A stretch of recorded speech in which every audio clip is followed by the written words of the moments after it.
My husband keeps talking about another woman. My name is Paul Friedman. I founded the Marriage Foundation, and I'd like to help you with this. I'd also like to tell you that all of our systems are based on universal principles.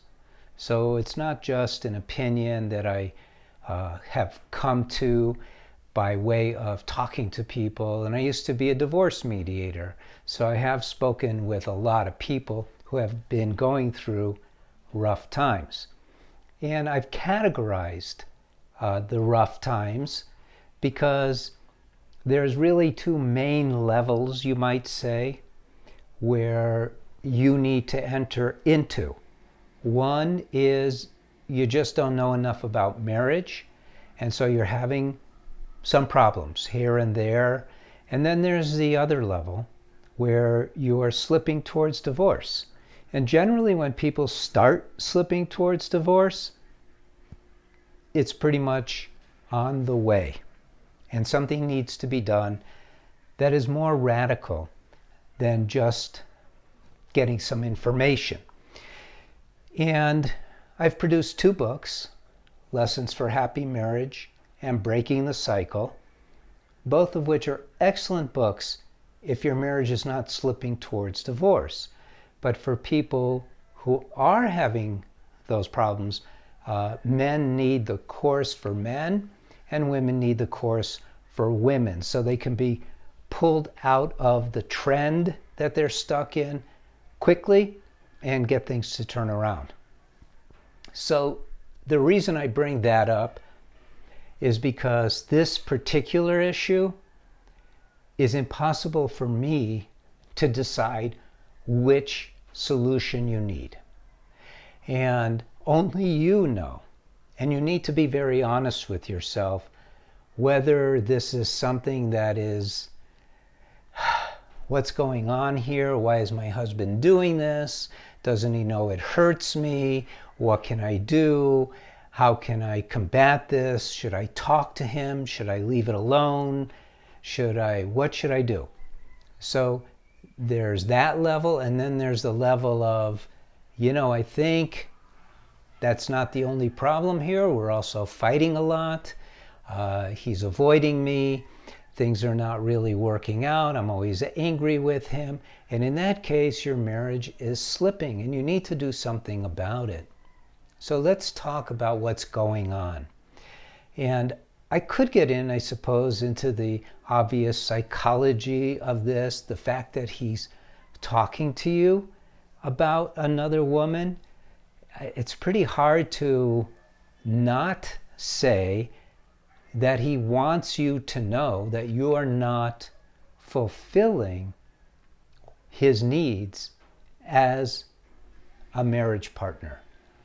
And this is something that you can, if you want to, get defensive about, but trust me, that's not going to help.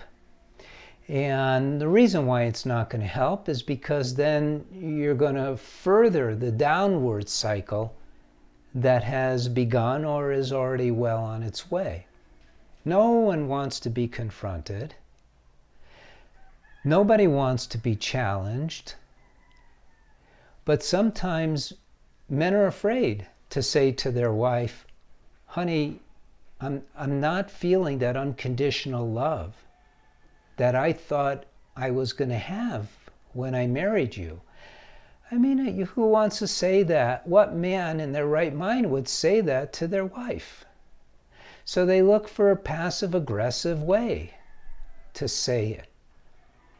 And rather than become defensive about it, which is why he's afraid to bring it up in the first place, you need to step back and you need to ask yourself, what's going on here? Am I giving him the life that I promised him that I would give him when we got married? Am I doing that? And the mind is going to go, hey, he's not giving me that life either. That's defensiveness when the mind does that. That reactive stuff gets people into trouble. Both people get into trouble by being reactive. What is wise to do? What's the wise thing to do? Is you need to first say, what do I want? Do I want to have a better marriage? Or do I just want him to stop insulting me by talking about another woman? Well, hopefully you want a better marriage. Hopefully you want a better marriage because he wants to please you, because he wants to be there for you. He wants to be your protector, your hero. He wants to love you with all his heart, mind, and soul. But he's afraid right now. And so he's dodging the reality of what will happen if he brings this up. That's in most likely what's happening. So he's sending you a message. And the message is, as best as he can do, don't be so critical of him for this. We don't learn communication in grade school or high school or anywhere else. So he doesn't know how to communicate to you that he isn't getting what he needs. You need to come to that conclusion yourself. And then you need to ask yourself, do I really want a better marriage? What can I do to enhance our marriage? To have myself feel that love, that unconditional love, because it's missing for you too. If it's missing for him, it's also missing for you.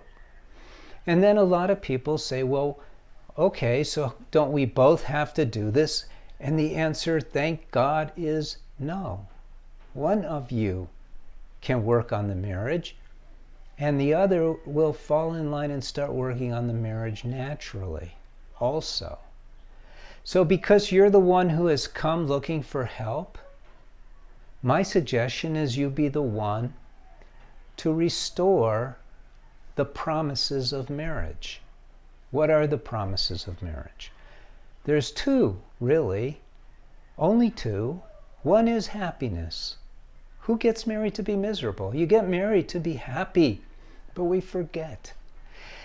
And the other promise is to experience love like we've never experienced it and can't experience it anywhere else. That love is marital love. It's unconditional love. It's a very spiritual love. You've heard the term soulmate. You're a soul. And you want that love that as a soul you can experience, that floods your being. That is what makes you happiest.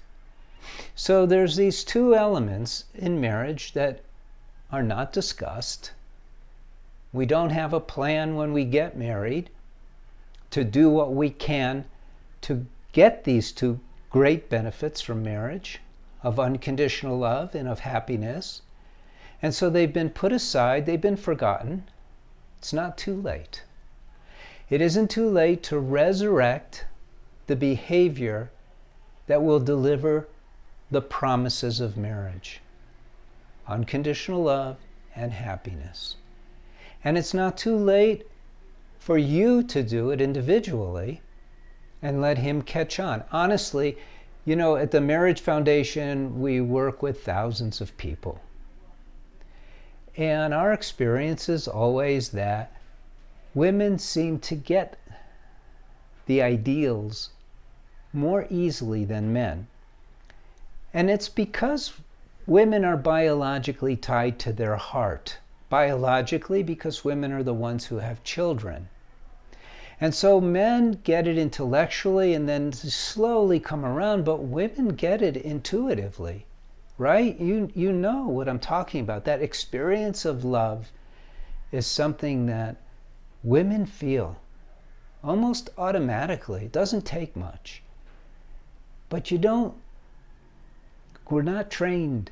You're not trained to develop this feeling of love within yourself or within the marriage. To develop it has to be nurtured. Doesn't just happen automatically, because in society there's so many counter forces that truthfully frighten us from giving our love unconditionally. So that's what it's all about. So I'm not going to present to you, oh, your marriage is almost over, oh, your husband's a creep, oh, blah, blah, blah. I don't do that. I like to say, starting now, learn what it is that you can do to enhance your marriage. And that will turn it around. You know, you haven't been doing anything for your marriage, and you haven't been doing anything to hurt your marriage, sort of stagnant, which actually means it's going downhill. So now if you start putting energy into moving it in the right direction, it's going to make a big difference. The biggest problem is because of the disinformation and the misinformation. Disinformation is given by people who are just idiots. Misinformation is given by people who just don't have a good understanding, but there's so much of both in our society that men and women don't know what to do to increase the happiness and love in their marriage. So your first step is to learn these things.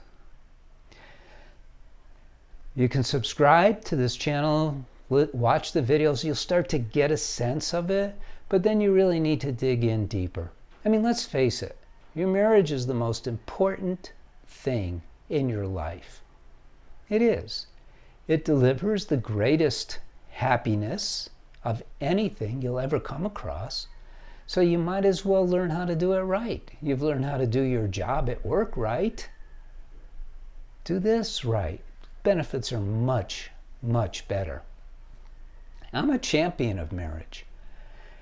For me, and for those who have taken our courses or read our books, marriage is the most amazing thing going. It's like every single day is happier when you know what you're doing. So why not learn? Marriage is incredible. There's nothing that comes close, not even Disneyland. No offense, Walt. It's a wonderful experience when you know what you're doing. So hopefully this helped you. Don't confront your husband about this. Don't badger him about it. Don't try to work on it with him. Don't ask him why. Men are simple creatures. And it'll turn into a confrontation and an argument anyway. So don't go there. Instead, start working on the marriage. And, you know, I could say on your end of the marriage, but there are no sides in a marriage. Marriage is one container that two people who love one another close themselves in order to experience unconditional love and ever-increasing happiness. I hope this helped you. Thank you for spending some time with me. You can leave a comment. You can like this video, subscribe, share it if you'd like. Blessings to you, blessings to your husband, and blessings to your family. Take care. Thank you.